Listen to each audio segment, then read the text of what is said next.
അസ്ഹാബുൽ കഹ്ഫ് 309 വർഷം ആ ഗുഹയിൽ ഉറങ്ങി. ദഖിയാനൂസ് രാജാവിൻ്റെ കാലത്ത് കിടന്നുറങ്ങിയ ഉറക്കം കാലങ്ങൾക്ക് ശേഷം ഡെഫ്യൂഷ്യസ് രാജാവിൻ്റെ കാലത്ത് ഉണരുമ്പോൾ 309 കൊല്ലം ചന്ദ്രവർഷത്തിൽ കഴിഞ്ഞു പോയിട്ടുണ്ട്. 300 വർഷം സൗരവർഷപ്രകാരം കഴിഞ്ഞു പോയിട്ടുണ്ട്. എത്രയാ നിങ്ങൾ ഉറങ്ങിയത്? ലബിസ്നായ 300 കൊല്ലം ഉറങ്ങിയിട്ട് പറഞ്ഞതാ. ഒരു ദിവസം അര ദിവസമൊക്കെ ഉറങ്ങിയ പോലെ തോന്നും. നന്നായി ക്ഷീണിച്ച് നമ്മളൊന്ന് ഉറങ്ങിയാൽ സമയം നമ്മൾ ഉറങ്ങുമ്പോൾ അറിയുന്നില്ല. എന്തുകൊണ്ട് അറിയുന്നില്ല? നമുക്ക് ചുറ്റും സംഭവങ്ങൾ നടക്കുന്നത് നമ്മൾ അറിയുന്നില്ല. അതുകൊണ്ട് നമുക്ക് സമയം അറിയുന്നില്ല. സംഭവങ്ങളെ എല്ലാം അല്ലാഹു ഇല്ലായ്മ ചെയ്യുന്നതാണ് ഖിയാമത്ത് നാള്. ആ നാള് വരേക്കും അല്ലാഹുവിനെ ഓർക്കാനും പടച്ച തമ്പുരാനെ അനുസരിക്കാനും പ്രകീർത്തിക്കാനും റബ്ബ് തആലയെ ചെരിഷ് അവർ ലോർഡ്, അല്ലാഹുവിൻ്റെ പരിശുദ്ധിയെ വാഴ്ത്താനുമാണ് ആദം നബിയുടെ മക്കളെ ഇങ്ങോട്ട് പറഞ്ഞയച്ചിരുന്നത്. ആ ദൗത്യ നിർവഹണത്തിന് അല്ലാഹു ആദ്യം കൊടുത്ത എക്യുപ്മെൻ്റാണ് ഇൽമ്, അറിവ്. ആ അറിവ് നൽകിയ ആദം നബിയുടെ മുമ്പിൽ മലക്കുകളെ സുജൂദ് ചെയ്യണേ എന്ന് പറഞ്ഞപ്പോൾ എല്ലാവരും സുജൂദ് ചെയ്തു. ഇല്ലാ ഇബ്ലീസ് അബാ വസ്തക്ബർ വകാന മിനൽ കാഫിരീൻ. അല്ലാഹു പഠിപ്പിക്കുന്ന ഒരു ആശയം ശ്രദ്ധിക്കണേ. മനുഷ്യൻ്റെ മനസ്സിലേക്ക് ഒരിക്കലും വരാൻ പാടില്ലാത്ത, അള്ളാഹുവിന് അത്രമേൽ വെറുപ്പുള്ള ഒരു സ്വഭാവമാണ് അഹങ്കാരം എന്ന് പറയുന്നത്. കിബ്ർ എന്ന് പറയും. അഹങ്കാരം എന്നാൽ അള്ളാഹുവിൻ്റെ നിയമങ്ങളെ അനുസരിക്കാൻ നമ്മൾ മടി കാണിക്കുന്നതിനാണ് അഹങ്കാരം എന്ന് പറയുന്നത്.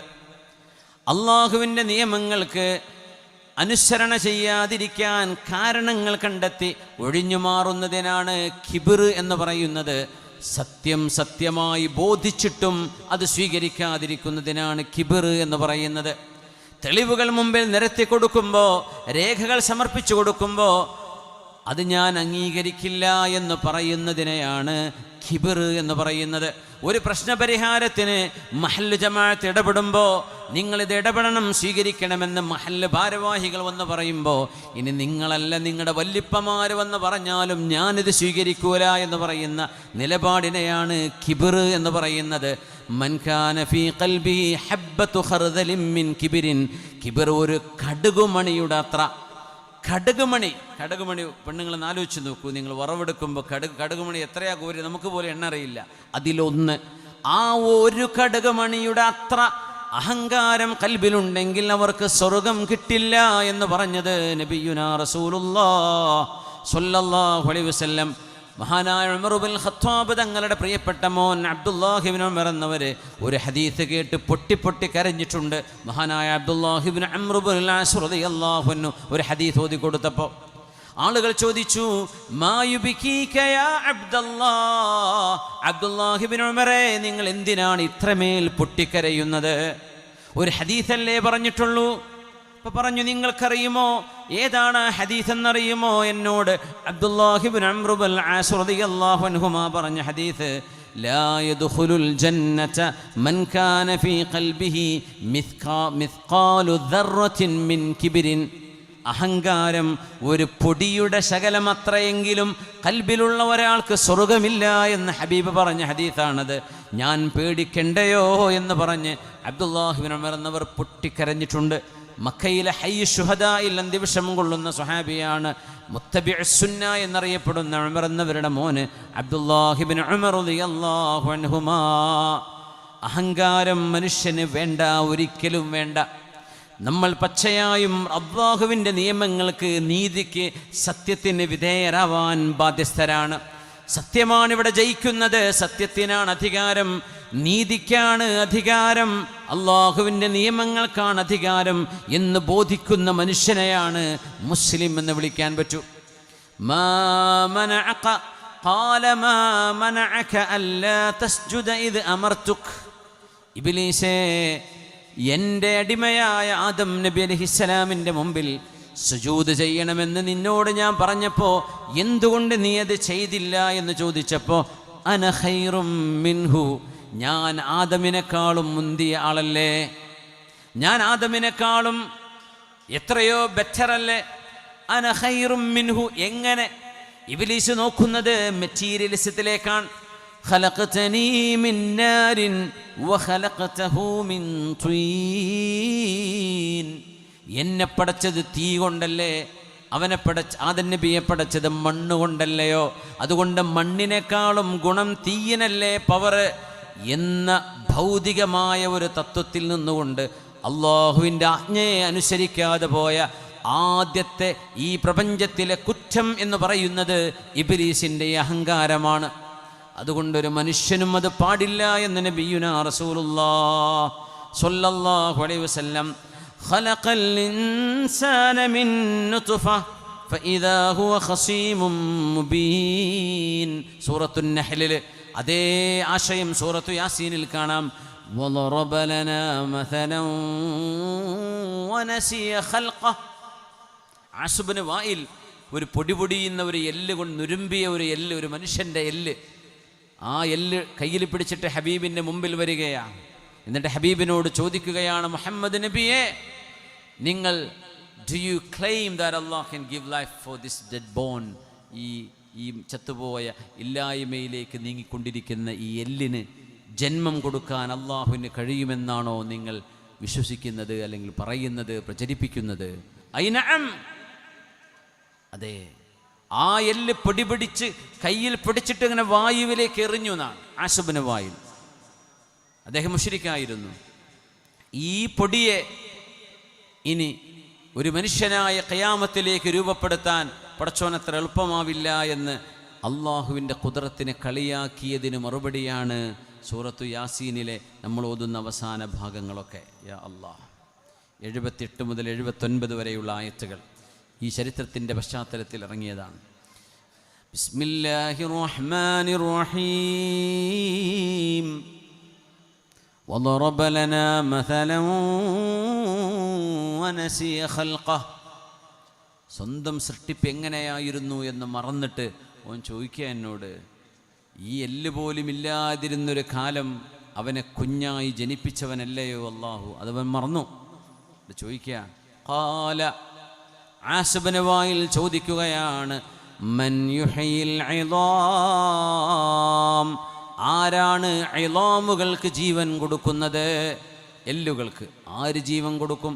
വഹിയ റമീം, ആ എല്ലുകൾ നുരുമ്പി പൊടിപൊടിയായതിനു ശേഷം ആരാ ജീവൻ കൊടുക്കുകയെന്ന് സ്വന്തം ജന്മം മറന്നുകൊണ്ട് ആസിബിന് വായിൽ ചോദിച്ചു. അങ്ങനത്തെ അഭിനവ യുക്തിവാദി ആസിബിന് വായിലുമാർ നമ്മുടെ പരിസരങ്ങളിലുണ്ട്, നമ്മുടെ രാജ്യത്തുണ്ട്, സോഷ്യൽ മീഡിയകളിൽ തലതല്ലുന്നുണ്ട്. മയ്യുഹയിൽ ഇളാമ വഹിയ റമീം എന്ന് പറയുന്നവർ. ഇത് തന്നെയാണ് ജീവിതം, ഇത് യോയോ ആണ്. You live only once, YOLO, നിങ്ങൾ ഒരിക്കലേ ജീവിക്കുകയുള്ളൂ എന്ന് പറയുന്നവർ. മഅദല്ലാഹ്, നമ്മൾ യോൾട്ടാണ്. യു ലിവ് ഓൺലി ട്വൈസ്, നമ്മൾ 2 തവണ ജീവിക്കുന്നവരാണൊന്ന്. ഒന്ന് പരീക്ഷണത്തിൻ്റെ ജീവിതം, മറ്റൊന്ന് പ്രതിഫലത്തിൻ്റെ ജീവിതം, അശ്രയുടെ ജീവിതം.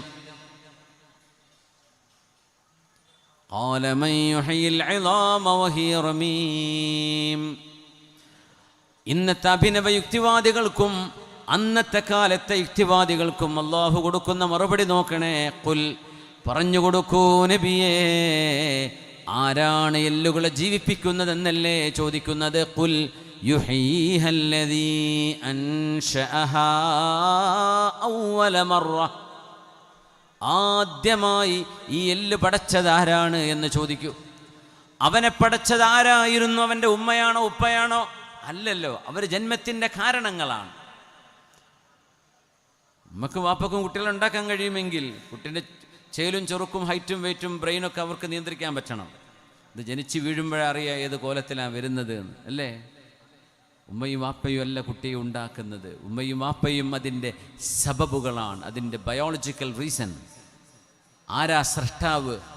ഒരു സ്പേം സെൽ ഉമ്മയുടെ ഉദരത്തിലേക്ക് കടന്ന് എഗ്ഗുമായി കൂടിച്ചേർന്ന് അംഷാജ്, നുതുഫത്തിൻ അംഷാജ് എന്ന് പറയുന്ന സൈഗോട്ട്സ് ആയി മാറിയതിന് ശേഷം ഒരു കുഞ്ഞ് ജന്മം എടുക്കുന്നത് മനുഷ്യന് ഒന്നും ചെയ്യാൻ കഴിയില്ല. ഡോക്ടർമാർക്ക് സ്കാൻ നോക്കിയിട്ട് പറയാൻ പറ്റും ഇപ്പോൾ എത്ര വളർച്ച ഉണ്ട്, ഇനി കുറഞ്ഞ എന്തെങ്കിലും ചെയ്യാൻ പറ്റുമോ? ഒന്നും ചെയ്യാൻ പറ്റില്ല. രൂപവും ഭാവവും ചേലും കോലവും എങ്ങനെയാണ്, ഉമ്മക്ക് വാപ്പാക്ക് ഒന്നും ചെയ്യാൻ പറ്റില്ല. അല്ലെങ്കിൽ ലോകത്തെ എല്ലാ കുട്ടികളും സുന്ദരി സുന്ദരന്മാരാവില്ലേ ഉമ്മയും വാപ്പ ഉണ്ടാക്കണതെങ്കിലേ? അല്ലല്ലോ. ഖുൽ പറഞ്ഞു കൊടുക്കൂ നബിയേ, യുഹയ്യിഹല്ലദീ അൻശഅഹാ അവ്വല മർറ, സീറോയിൽ നിന്ന്, ഇല്ലായ്മയിൽ നിന്ന് ആരാണ് ഈ കുഞ്ഞിനെ ലോകത്ത് കൊണ്ടുവന്നത്? മനുഷ്യന് കഴിയോ? ഒരു വസ്തുവും അള്ളാഹ് ഉണ്ടാക്കിയ ഒന്നും എടുക്കരുത്, എന്നിട്ടൊരു വസ്തുവിനെ ഉണ്ടാക്കാൻ നിങ്ങൾക്ക് കഴിയുമോ? ഖുർആൻ ഇന്നും അന്നും വെല്ലുവിളിക്കുന്ന വെല്ലുവിളി അതാ. ഇന്നത്തെ വെല്ലുവിളിയും അത് തന്നെയാണ്. ക്ലോണിങ് ചെയ്യണമെങ്കിൽ DNA വേണം. DNA അള്ളാഹിൻ്റെ പടപ്പാണ്. അള്ളാഹുവിൻ്റെ സൃഷ്ടിപ്പിലെ one of the most sophisticated and complicated creation of God, അതാണ് DNA. അതുമ തൊട്ട് കളിക്കേണ്ട. ആ DNA നൽകുന്ന ഇൻഫോർമേഷൻ അതിമഹത്തരമാണ്. മനുഷ്യൻ്റെ ബുദ്ധി ബ്ലോയിങ് ഹ്യൂമൻ മൈൻഡ്സ്. എന്താണ് ഇതിൽ കിടക്കുന്ന ഇൻഫർമേഷൻ? DNA എന്നത് വളരെ സങ്കീർണമായ വിവരങ്ങളാണ്. ഒരു പിതാവിൻ്റെ ചിരി മുതൽ, ഒരു പിതാവിൻ്റെ നടത്തം മുതൽ, ഒരു പിതാവിൻ്റെ ദേശഭാവങ്ങൾ മുതൽ എല്ലാം ആ DNA ഉള്ളിൽ കിടക്കുകയാണ്. കണ്ണുകൊണ്ട് ഒരിക്കലും കാണാൻ പറ്റാത്ത, നഗ്നനേത്രങ്ങളെ കൊണ്ട് കാണാൻ പറ്റാത്ത അതിസൂക്ഷ്മമായ കണിക. അതെടുത്തിട്ട് ഡെവലപ്പ് ചെയ്യാൻ ഒരു പക്ഷേ അള്ളാഹു നൽകിയ കഴിവ് കൊണ്ട് മനുഷ്യർ കഴിഞ്ഞേക്കാം. DNA തുടരുത്. സീറോയിൽ നിന്നൊരു ഒരു പൂച്ചക്കുഞ്ഞിനെ ഉണ്ടാക്ക്, ഒരു പക്ഷിക്കുഞ്ഞിനെ ഉണ്ടാക്ക്, ഒരു പുഴുവിനെ ഉണ്ടാക്ക്. ഇന്നേ വരെ മനുഷ്യന് കഴിഞ്ഞിട്ടില്ല, കഴിയൂല. അള്ളാഹുവിൻ്റെ മറുപടി അത്രയേ ഉള്ളൂ. നിങ്ങൾ ഇതൊക്കെ പറയുന്നുണ്ടല്ലോ, അള്ളാഹുവിൻ്റെ സൃഷ്ടിപ്പ് അവിടെ ഇതൊന്നും തൊടാതെ നിങ്ങളായിട്ട് മനുഷ്യ ശരീരത്തിൽ എന്തൊക്കെയാണ് ജീവൻ്റെ കണങ്ങളെന്ന് ശാസ്ത്രത്തിനറിയാം. നമ്മുടെ ബോഡി കോമ്പോണൻസ് എന്തൊക്കെയാണ്, ഇതൊക്കെ പിടിച്ചിട്ട് ടെസ്റ്റ് ട്യൂബിലിട്ടിട്ട് ഒന്ന് നോക്കിയൊരു കുഞ്ഞുണ്ടാക്കാൻ പറ്റുമോ? മനുഷ്യനുണ്ടാക്കാൻ പറ്റുമോ? റോബോട്ട് ഉണ്ടാക്കാൻ പറ്റും. വലിയ സംഭവം. റോബോട്ട് ഇങ്ങനെ ബാറ്ററി പോയ ആ സാധനം അവിടെ കിടക്കേണ്ടി വരും.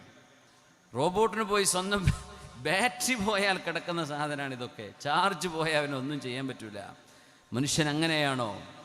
ഫുള്ളി ചാർജ്ഡ് അല്ലേ? മരിക്കുന്നവരെ ഫുള്ളി ചാർജ്ഡ് അല്ലേ മനുഷ്യൻ്റെ ഹ്യൂമൻ ബോഡി? ആലോചിച്ച് നോക്കൂ. ഒരു ടെസ്ലയും ഒരു കാറും മനുഷ്യൻ്റെ ഈ ഒരു സെറ്റപ്പിൻ്റെ മുമ്പിലേക്ക് എത്തുകയില്ല. ഒരു വണ്ടി മാറ്റിക്കൊടുക്കണേ. ഇത് ഏതാ വണ്ടി എന്ന് പറഞ്ഞാൽ ഇവർക്ക് അറിയുള്ളൂ. ചിലപ്പോൾ സ്വന്തം വണ്ടീൻ്റെ നമ്പർ പറഞ്ഞാൽ അറിയോ? KL 59G 1886 number. അത് മാരുതിയാണോ ജീപ്പാണോ എന്താന്ന് പറഞ്ഞാൽ പെട്ടെന്ന് കിട്ടും. ചിലപ്പോൾ അതറിയാത്ത ജ്യേഷ്ഠൻ്റെ വണ്ടി എടുത്ത് പോകുന്നുണ്ടാവും, അനിയൻ്റെ എളാപ്പാൻ്റെ വണ്ടി എടുത്ത് പോകുന്നുണ്ടാവും. നമ്പർ അറിഞ്ഞോളൊന്നുമില്ല. പോലീസ് ചോദിക്കുന്നവരെ വണ്ടിയിൽ നിന്ന് ഇറങ്ങിയിട്ട് വായിച്ചു കൊടുക്കേണ്ടി വരും അല്ലേ? അപ്പോൾ ആ വണ്ടി അറിയുന്നവരുണ്ടെങ്കിൽ എന്ത് ചെയ്യുന്നു? മാറ്റി കൊടുക്കണേ, ബ്ലോക്ക് ഉണ്ടാവരുത്. ഖുൽ യുഹയ്യിഹാ അല്ലദീ അൻശഅഹാ അവ്വല മർറ. അതാണ് അള്ളാഹിൻ്റെ മറുപടി. ആര് ജീവിപ്പിക്കുന്നല്ലേ ചോദ്യം. ഇത് സീറോയിൽ നിന്ന് എക്സിസ്റ്റൻസിലേക്ക് കൊണ്ടുവന്നവൻ ആരോ, ആ ആളിൻ്റെ പേരാണ് അല്ലാഹ് സുബ്ഹാനഹു. പണ്ടൊക്കെ നമ്മൾ വേദ പറയുമ്പോൾ അല്ലാഹ് എന്ന് പറയുമ്പോൾ സുബ്ഹാനഹു വ തആല ലാ ഇലാഹ ഇല്ലാഹു അല്ലേ? ഖാലല്ലാഹു അസ്സ വജൽ എന്ന് പറയുമ്പോൾ സുബ്ഹാനഹു വ തആല. എന്താ ഈ സുബ്ഹാന എന്ന് പറഞ്ഞാൽ? ഒരു ന്യൂനതയുമില്ലാത്തവനാണ് റബ്ബേ നീ. നമ്മളൊക്കെ ന്യൂനതകളുള്ളവരാ, മറന്നുപോകും, ദേഷ്യപ്പെടും, ഉറക്കമുണ്ട്, ക്ഷീണമുണ്ട്. അള്ളാഹ്ക്ക് അതൊന്നുമില്ല, മറവിയില്ല, ഒന്നുമില്ല. ലാ ഇലാഹ ഇല്ലാഹു, അവനല്ലാതെ ആരാധനക്ക് അർഹനില്ല. ഇത് അള്ളാഹിൻ്റെ പേര് പറയുമ്പോൾ അല്ലാഹു സുബ്ഹാനഹ് എന്ന് പറയണമെന്നാണ്. അല്ലാഹു സുബ്ഹാനഹ്. അള്ളാഹിനെ പറ്റി അവൻ ഇവൻ എന്നൊക്കെ പറയുമ്പോൾ നമ്മൾ വളരെ ഗൗരവത്തിൽ ചിന്തിക്കണേ. അള്ളാഹുവിനെ പറ്റി അങ്ങ്, അവിടുന്ന് എന്ന് പറയാൻ കഴിയുമെങ്കിൽ അങ്ങനെ പറയണമെന്നാണ്. നമ്മളെന്ത് നീ എന്നൊക്കെ പറയണതെന്ന് ചോദിച്ചാൽ ഭാഷയിൽ അങ്ങനെ പറ്റുന്നുള്ളൂ, ഭാഷയിൽ അങ്ങനെ നമുക്ക് കഴിയുള്ളൂ. അവർ എന്ന് പറയുമ്പോൾ ഒന്നിലേറുണ്ടോ എന്ന് തോന്നിപ്പോകും. അതൊന്നും പറയാൻ വയ്യ, അവളൊന്നും പറയാൻ വയ്യ, പെണ്ണായിപ്പോകും. അള്ളാഹുവിന് ജെൻഡർ കൊടുക്കാൻ പറ്റില്ല. അള്ളാഹു ജെൻഡർ ഉള്ളവനല്ല. പിന്നെ ആകെ അവൻ ഹി എന്നൊക്കെ പറയാനേ പറ്റുന്നുള്ളൂ ഭാഷയിൽ. അതുകൊണ്ട് പറയാം എന്നല്ലാതെ ഓൻ തീരുമാനിച്ചു. ഇതാരെ പറ്റിയാണ് നമ്മൾ ഈ പറയണത്? അള്ളാഹുവിനെ പറ്റി ഇത്ര നിസ്സാരമായിട്ട് നമ്മൾ അറിയാതെ പറഞ്ഞു പോകുന്നുണ്ടോ എന്ന് ഞാൻ പേടിക്കുകയാണ്. മുത്തുനബിയെ പറ്റി പറയുമ്പോൾ അങ്ങനെ പറയുമോ? അങ്ങനെ പറയാൻ പാടുണ്ടോ?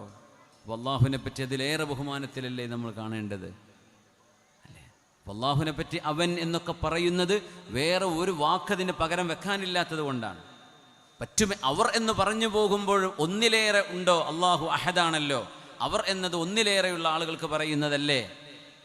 അതുകൊണ്ടൊക്കെയാണ് അവൻ എന്ന് പറഞ്ഞു പോകുന്നത്. അള്ളാഹുവേ നീ, താങ്കൾ എന്ന് പറയാൻ പറ്റുമെങ്കിൽ അങ്ങനെ, അങ്ങ് എന്ന് പറയാൻ പറ്റുമെങ്കിൽ അങ്ങനെ പറയാം, അവിടുന്ന് എന്ന് പറയാൻ പറ്റുമെങ്കിൽ അങ്ങ്, എന്തൊക്കെ ബഹുമാനം കാണിക്കാൻ പറ്റും നമ്മുടെ ഭാഷയിൽ. എന്നാൽ അത് ബഹുത്വത്തെ സൂചിപ്പിക്കാത്ത തരത്തിലുള്ള വാക്കുകൾ, ഒന്നിലേറെ എന്ന് സൂചിപ്പിക്കരുത്. അള്ളാഹ് ഒന്നാണ്. അതിന് ആ ഒരു അർത്ഥത്തിൽ നിന്നുകൊണ്ട് അള്ളാഹുവിനെ പറ്റി പറയാവുന്ന ഏറ്റവും നല്ല വാക്കുകളെ റബ്ബിനെ കുറിച്ച് പറയാൻ പാടുള്ളൂ. അല്ലെങ്കിൽ അതിനെപ്പറ്റി അള്ളാഹ് നമ്മൾ ചോദ്യം ചെയ്ത് എന്തായിരിക്കും അവസ്ഥ? ഒരു പോലീസിനെ ബഹുമാനില്ലാണ്ട് വിളിച്ചാൽ ക്വസ്റ്റ്യൻ ചെയ്യൂലേ? വിളിക്കൂലേ? ഒരു ജഡ്ജിയോട് ബഹുമാനില്ലാണ്ട് സംസാരിച്ചാൽ കേസെടുക്കൂലേ? എടുക്കും. അപ്പോൾ അള്ളാഹുവിനെ പറ്റിയോ? അള്ളാഹുവിനെ പറ്റി നമുക്ക് കൂളായിട്ട് പറയാം, ഓൻ അങ്ങനെ പറയരുത്. വളരെ കരുതലോടുകൂടെ പറയാനേ പറ്റൂ. അത്രയും ബഹുമാനത്തിലും ആദരവിലേ അത് പറയാൻ പാടുള്ളൂ.